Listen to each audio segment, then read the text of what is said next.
હું નવસર્જન વિદ્યા મંદિરમાં ભણું છું. મારું નામ પટેલ વંશી વિષ્ણુભાઈ છે. હું ધોરણ 7બીમાં ભણું છું. આજનો મારો ટોપિક છે ઓપરેશન સિંદૂર. તે તમે ધ્યાનથી સાંભળજો. उजाड़ा था तुमने उस बेकसूर मांगों का सिंदूर, उजाड़ा था तुमने उस बेकसूर मांगों का सिंदूर, अब हम उजाड़ेंगे तुम्हें करके ऑपरेशन सिंदूर. ભારતીય સેનાએ પહેલગામ હુમલાને બાદ પાકિસ્તાન સાથે બદલો લેવા માટે ઓપરેશન સિંદૂર પાર પાડ્યું હતું. આ ઓપરેશન સિંદૂરનું નામ ખુદ પીએમ મોદીએ આપ્યું હતું. 7 મે 2025ના રોજ ભારતે ઓપરેશન સિંદૂર નામ હેઠળ પર પાકિસ્તાન પર મિસાઇલ હુમલા કર્યા.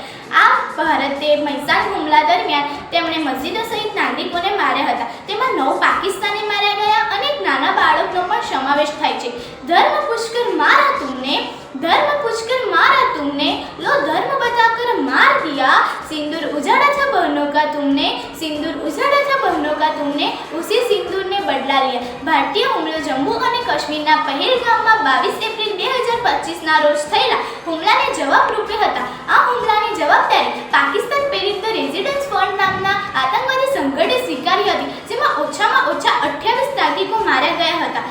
દેશને ઓપરેશન સિંદૂર વિશે માહિતી આપનાર 2 સ્ત્રીઓ હતી, જેમનું નામ સોફિયા કુરેશી અને વિંગ કમાન્ડર વ્યોમિકા હતું. દેશ માટે જે જીવ જોખમમાં મૂકે, દેશ માટે જે જીવ જોખમમાં મૂકે એ જ સાચો વીર કહેવાય.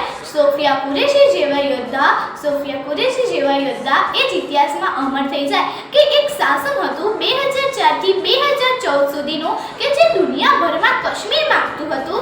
2014 થી 2024માં શાસન અને શાસક બદલાવાથી શું ફેર પડ્યો છે? જે પાકિસ્તાન દુનિયાભરમાં કાશ્મીર માંગતું હતું તે પાકિસ્તાન આજે પાકિસ્તાન ચલાવવા માટે દુનિયાભરમાં ભીખ માંગતું થઈ ગયું. શૌર્યની આ વિજય ગાથા સૈનિકો સાથે ઊભા રહે ખડે પગે, મેરુ ડગે પણ મોદી ના ડગે.